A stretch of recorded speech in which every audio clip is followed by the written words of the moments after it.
7 is to build wealth.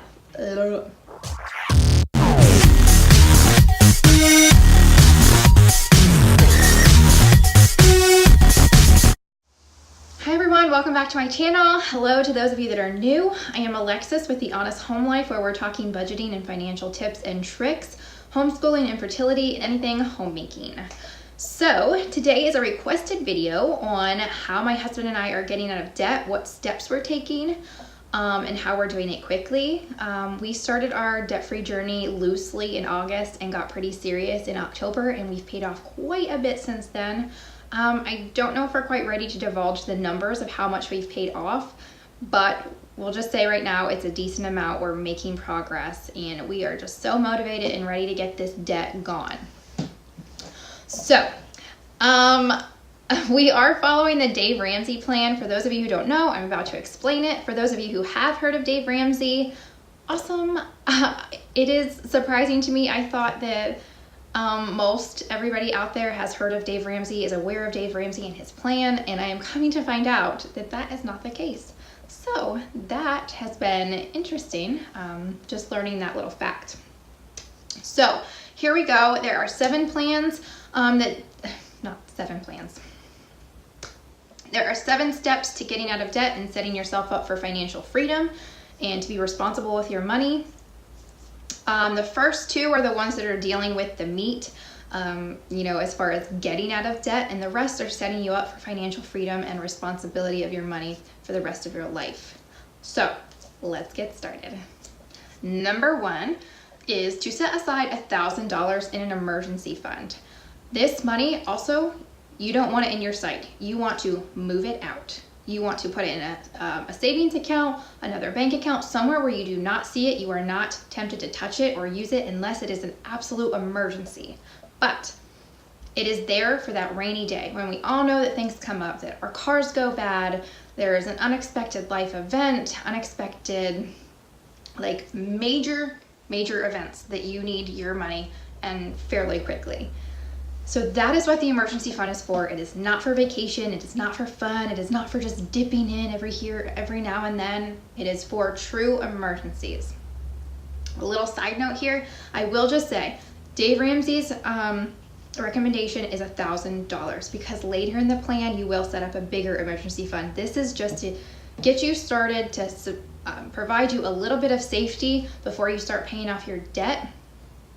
But I know with the recent government shutdown, all on my social media platforms in the debt-free community, some people were recommending maybe you need to save up a little bit more.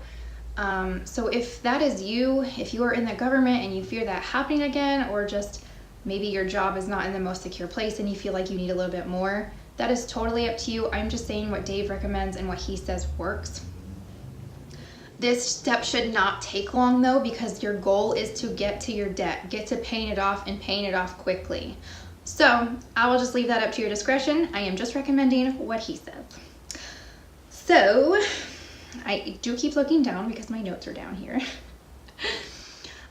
So like I said, you want to make sure that that money is out of your account. You do not want it in your checking account, and you do, especially if you are not disciplined with money, which if we're in debt, most likely we're not disciplined. I'll be honest, my husband and I, we're not disciplined with money, but we're getting there. So that is step number 1, save $1,000 as an emergency fund. Step number 2 is to pay off all consumer debt.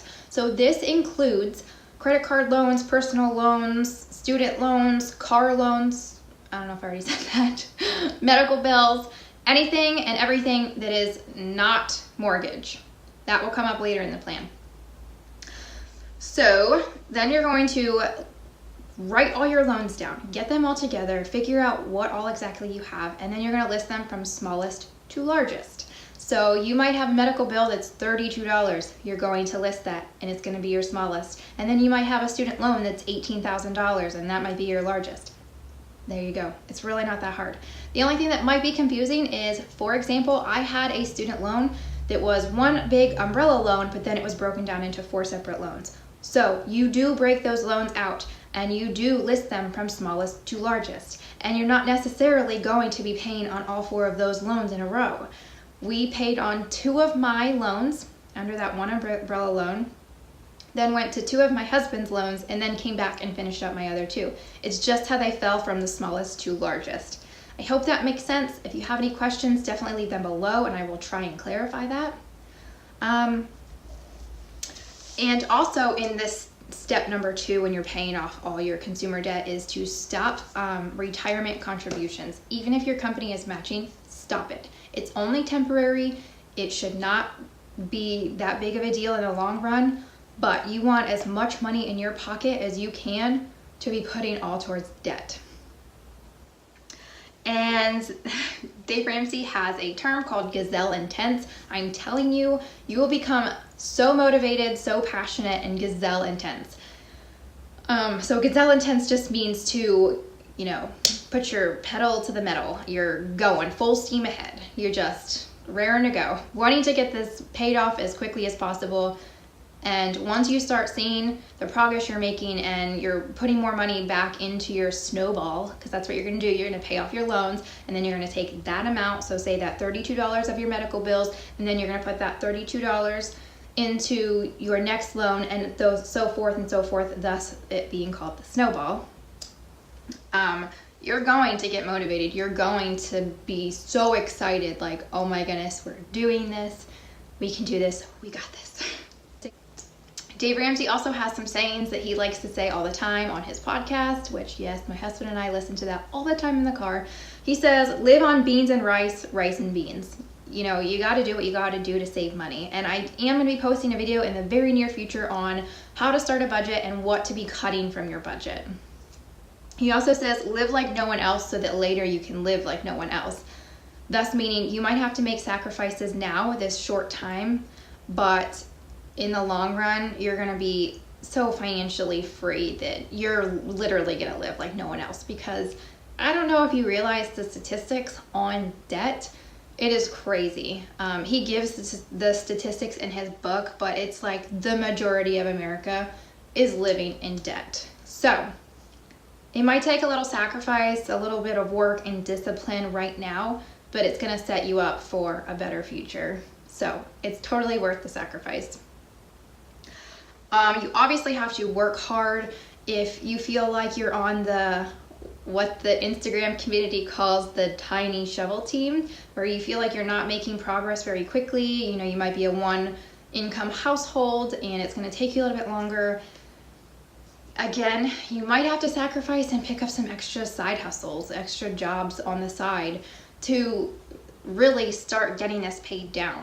Probably one of the biggest tips is to stop borrowing. If you have credit card debt, you are not disciplined on how to use your credit cards, get rid of them. Stop using them, cancel them, cut them up, do whatever you have to do that you're not tempted, because your goal is to get out of debt and not add more. Anything that you want to do on this debt-free journey, you should be cash flowing.